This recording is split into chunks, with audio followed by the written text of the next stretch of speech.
My job is trash. I don't mean that in a metaphorical, I hate my career kind of way. I mean it literally. I'm a garbage collector.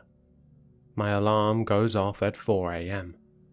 I pull on steel-toed boots, and I spend the next 8 hours heaving the things people don't want anymore into the back of a growling truck. It's a dirty, smelly, physically demanding job, but it pays the bills for my tiny apartment, and it's honest work. You also learn a lot about people from what they throw away. Most of the time, it's just bags of household garbage. But sometimes you find treasures. A broken piece of furniture that can be fixed. A box of old books. People get rid of the strangest things. My rule is that if it's in a box and set out separately, it's fair game to take a look. That's how I ended up with these tapes. It happened a few weeks ago. I was on my usual route through a quiet, older suburban neighborhood. One of the residents, a man probably in his late 20s, flagged me down. He looked awful. His eyes were wide and bloodshot, with dark bruised-looking circles under them, like he hadn't slept in a month. His hands were trembling. Hey, he said, his voice a hoarse whisper. You're the garbage guy, right? Can you just take this for me? Just get it out of my house, please. He shoved a heavy cardboard box into my hands. It was sealed with a single hasty strip of packing tape. Sure thing, man, I said. Just leave it on the curb next time. No, he said, his eyes darting around nervously. I need it gone now. He didn't wait for a reply. He just turned and practically ran back into his house, slamming the door behind him. I shrugged, tossed the box into the cab of my truck to look through later, and continued my route. That night, back in my apartment, I finally opened the box. It was heavy. Inside, packed neatly, were at least 50 old home video cassettes. The kind we all used in the 90s. Big, clunky black rectangles. None of them had labels. They were completely anonymous. I'm not gonna lie. My first thought was a little voyeuristic. Who knew what could be on these? Maybe something weird, something interesting.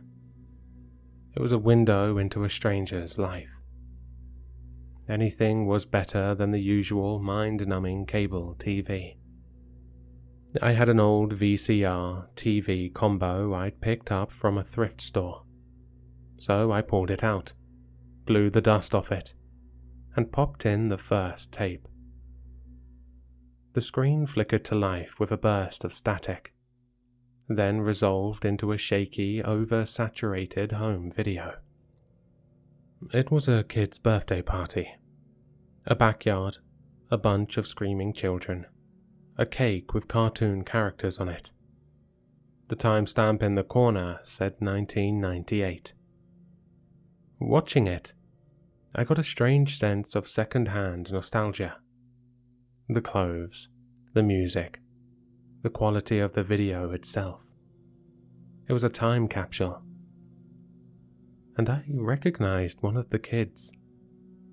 A small, skinny boy with a goofy grin. It was the man who had given me the box.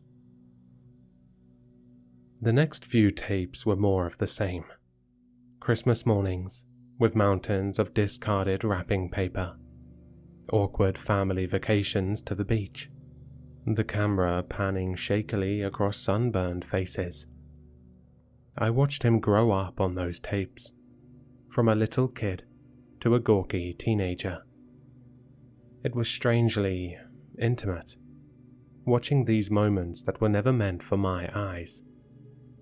It was all so normal, boring even.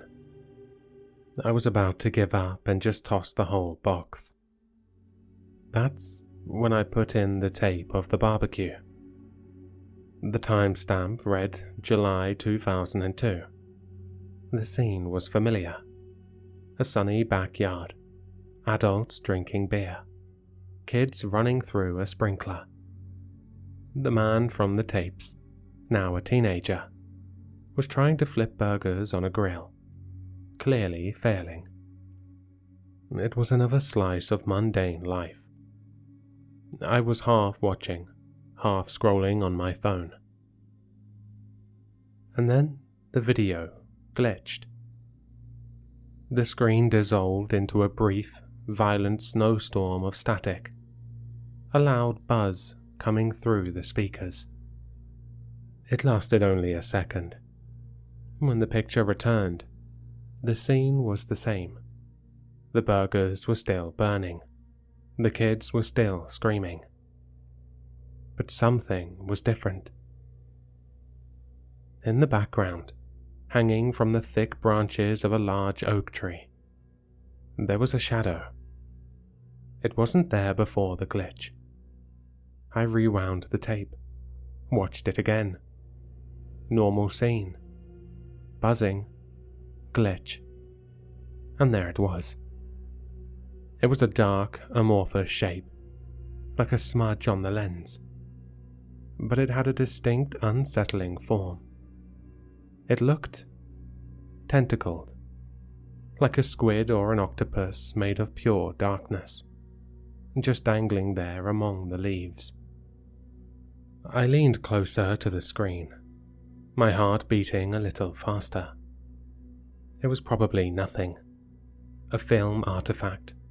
A bit of the tape degrading in a weird way. That had to be it.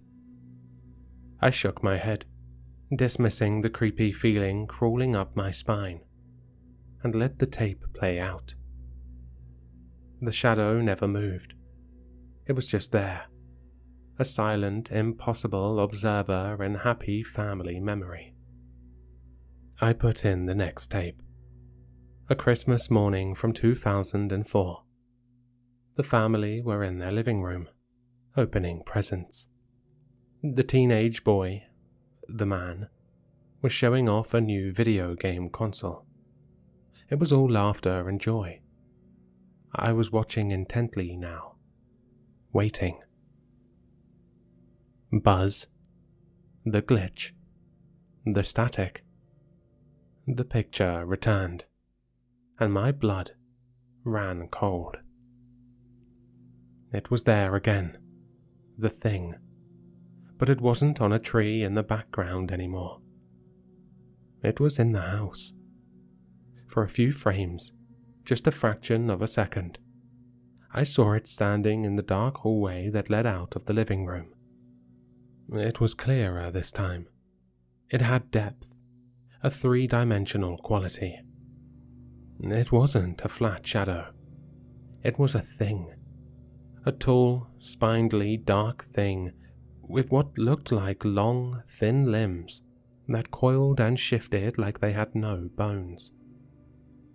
It was just standing there, in the shadows of the hallway, watching the family celebrate. I rewound it, played it in slow motion. Before the glitch, the hallway was empty. After the glitch, the creature was there. It wasn't part of the original recording. The glitch wasn't revealing something that was already there. The glitch was adding it. It was inserting this observer into the memory. That's when the obsession began. I spent the next 3 days doing nothing but watching these tapes. I called in sick to work, I didn't eat. I barely slept. I sat in my darkened apartment, the only light coming from the glowing screen of the old TV. And I watched. Every single tape was the same. A normal family event. A wedding, a graduation, a trip to a theme park. And in every single one, the glitch would happen. And every single time, the thing would be there. And it was getting closer. On a tape of a trip to the zoo, it was a dark shape behind the glass of the reptile house. On a tape of a school play, it was a tall, thin figure standing in the wings of the stage. With each appearance, it became more defined. The vague octopus-like shadow resolved into a distinct silhouette. The silhouette grew limbs, a torso, a head. It was impossibly tall and thin, its limbs too long, its joints bending at unnatural angles. It was like a spider and a man had been melted together in the dark. It never moved. It never interacted with the family. It just watched. A silent parasitic passenger on their memories. I felt like I was losing my mind. Was I just seeing things? Was the man who gave me the tapes some kind of weird indie filmmaker who made found footage horror? But it all felt too real. The family, their lives. It was authentic. The creature was the only thing that felt wrong. I got to the last tape in the box. It was older than the others, the quality much worse. The timestamp read 1995. The tape began in a sterile white hospital room. A tired-looking woman in a hospital bed. A man, who I recognized as a younger version of the father from the other tapes, holding a small, swaddled bundle. It was the birth of the man who had given me the box.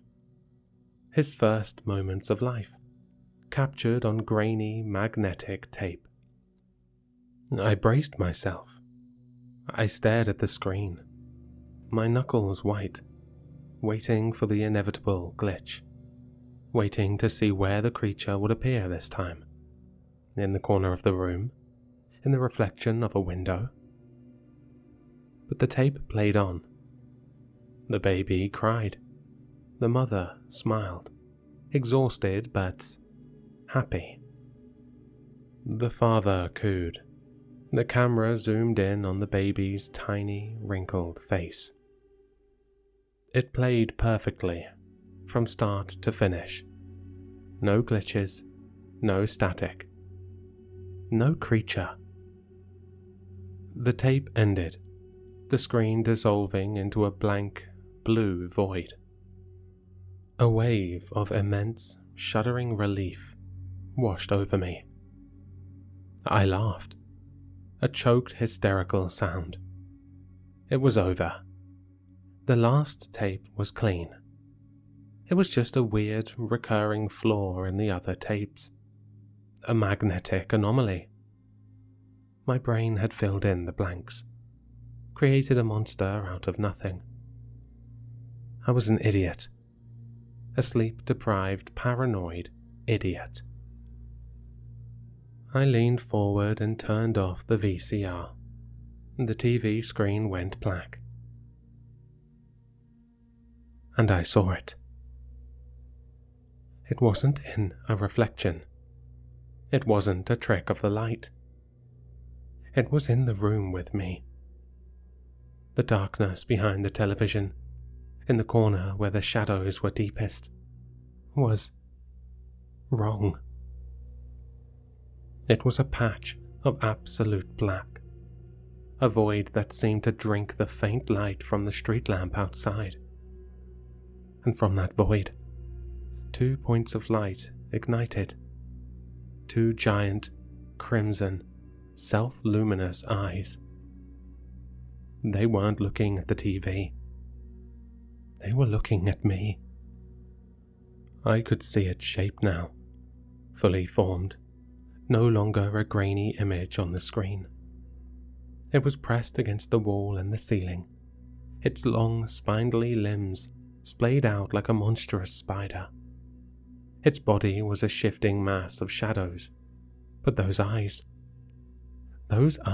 were solid and real, and filled with an ancient, terrifying intelligence. I don't think I screamed. I think the sound was trapped in my throat, a solid ball of pure terror. I scrambled backward, falling out of the chair, and crab walked across the floor until my back hit the opposite wall. I fumbled for the lamp on the end of my table, my fingers feeling like useless, clumsy sausages. I found the switch and flicked it. The room was flooded with light. The corner was empty. The TV was just a TV. The shadows were just shadows. It was gone. But it had been there. I knew it.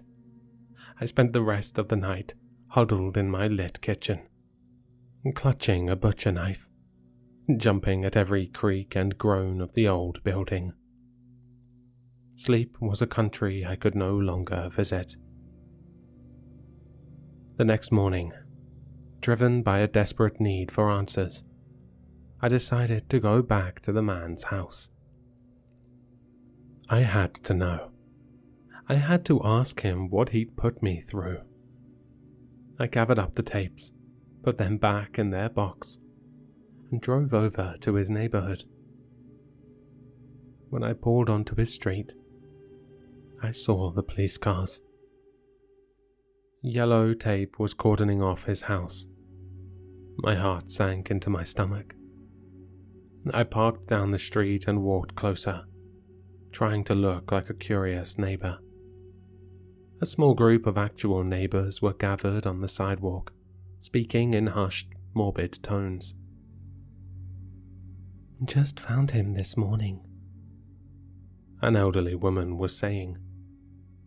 "Terrible. So young."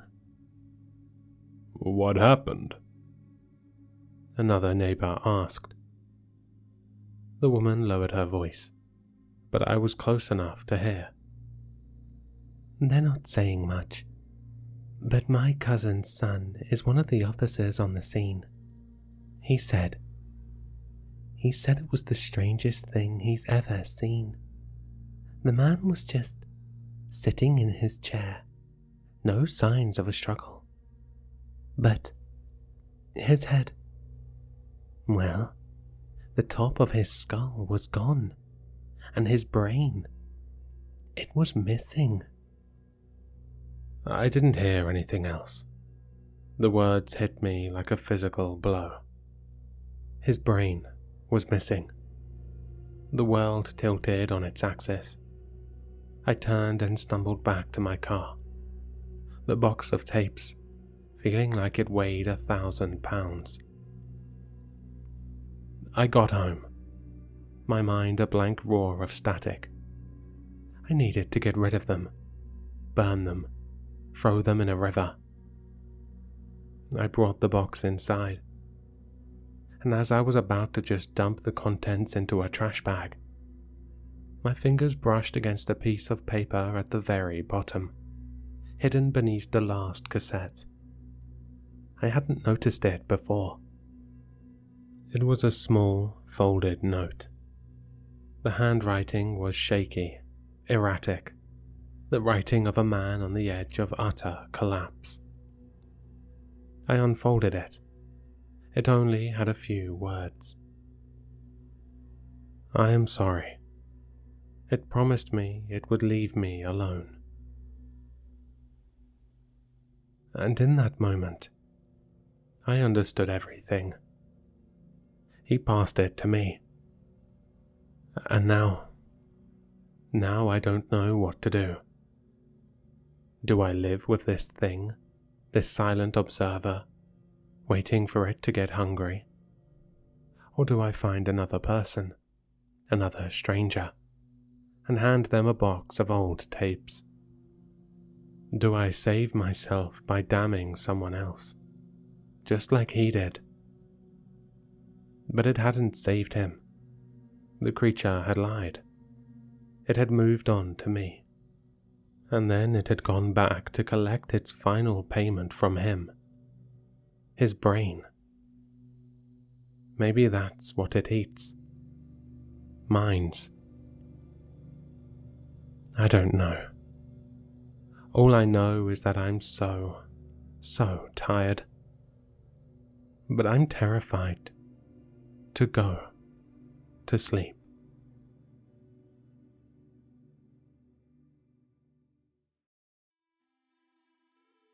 I hope you enjoyed the story. For more content, please like, subscribe, and leave a comment. Your support keeps the shadows dark.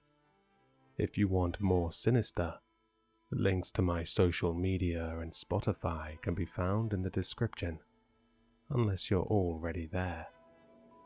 Don't forget to sign up to the Patreon, where you can see all the content a day earlier, and an exclusive video every month once we hit 20 patrons.